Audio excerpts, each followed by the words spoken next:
Republicans' failure to extend the ACA tax credits will hurt Louisianians and Americans across this country. It allows premiums to skyrocket for tens of millions of Americans by an average of 114%, and takes away coverage from around 4 million people. That's unacceptable by every front. Any way you slice it, it's unacceptable. We are the richest country in the world. This nation has more than anyone else in the entire world. No one should go to bed hungry. No one should be without a home. No one should fear being sick because they can't access health care. Not in America. This is not a partisan issue, my friends. There are a lot of things that we can be partisan about. This isn't one. As we talk about the human cost of expiring health care tax credits, these human costs are not just on Democrats. These human costs are on Americans across the board, Republicans and Democrats alike. Small business owners who are the backbone, as we often say, of our economy. Yet when given an opportunity to demonstrate to our small business owners that they really matter and that their employees really matter, we play politics. Today I want to share a story of Mike Friedman.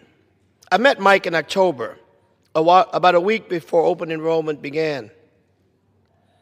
He was working on a federal contract at the USDA National Finance Center in New Orleans, but lost his job in April because of the federal workforce cuts enacted by Trump, Musk, and Doge. His family signed up for insurance through the Affordable Care Act because his husband was laid off in the spring. Mike had cancer 5 years ago and continues to have outstanding health concerns. If MAGA Republicans don't join Democrats in extending the ACA tax credit, Mike doesn't know how he or his family will afford health care. He told me, "I'm not unusual in this case. So many others are in the exact same position." He said, "I'm in the cusp between being retired and not being eligible for Medicare yet. He just turned 61, and the ACA is the only option for our family. The cost of health care is out of control.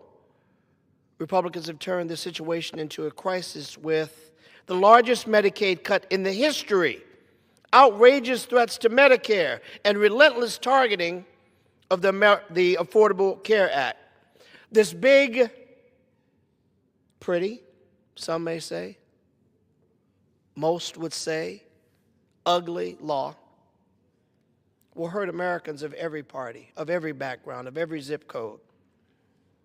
For 43 days, the Congressional Black Caucus stood firm to protect America's health care and lower health care costs for people like Mike and so many others that will remain nameless and faceless because they don't always have a voice or a platform for which to plead their case. And that's why we're here. For those who may not have a voice, may not have a platform, may not have a lobby, may not have a group to fight for them, we are fighting for them every single day, regardless of their name, background, even party.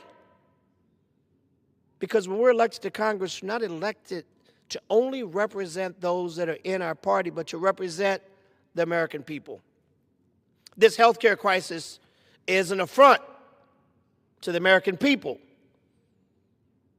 And I implore my colleagues on the other side of the aisle to do the right thing. Do the right thing. Step up, stand out, fight against injustice, inequality, wherever you find it. Demonstrate that our small business people, our people living with disabilities, our veterans, our working people who go to work every single day, they make just a little bit too much money to access Medicaid. but not enough money to pay for their health care. Republicans' failure to extend the ACA tax credits will hurt Louisianians and Americans across this country. It allows premiums to skyrocket for tens of millions of Americans by an average of 114%, and takes away coverage from around 4 million people. That's unacceptable by every front. Any way you slice it, it's unacceptable. We are the richest country in the nation, in the world. This nation has more than anyone else in the entire world. No one should go to bed hungry. No one should be without a home. No one should fear being sick because they can't access health care. Not in America. This is not a partisan issue, my friends. There are a lot of things that we can be partisan about. This isn't one. We only have a few days left to get this right. Let's not let the American people be the sacrificial lamb over some undisputed political battle among parties. Let's not let a person in the White House who seems to care about everything but the American people dictate or drive our actions. We're bigger, we're better. I know you personally. Find the courage to do the right thing. Stand up for the nearly 4 million people who will find themselves without health care. The Congressional Black Caucus is here, and we're not giving up this fight. We will not give up the fight to address the health care crisis in our country. We will not give up the fight to fight for those business people who every day create tax dollars and sales taxes for our local governments, that hire people from the community, that provide the resources that keep our economy going. Let's demonstrate to them that they matter. Let's do the right thing. Let's extend the ACA tax credits and show America that we can get our business done and that everything we do is not subject to a red or a blue. Mr. Speaker, I yield.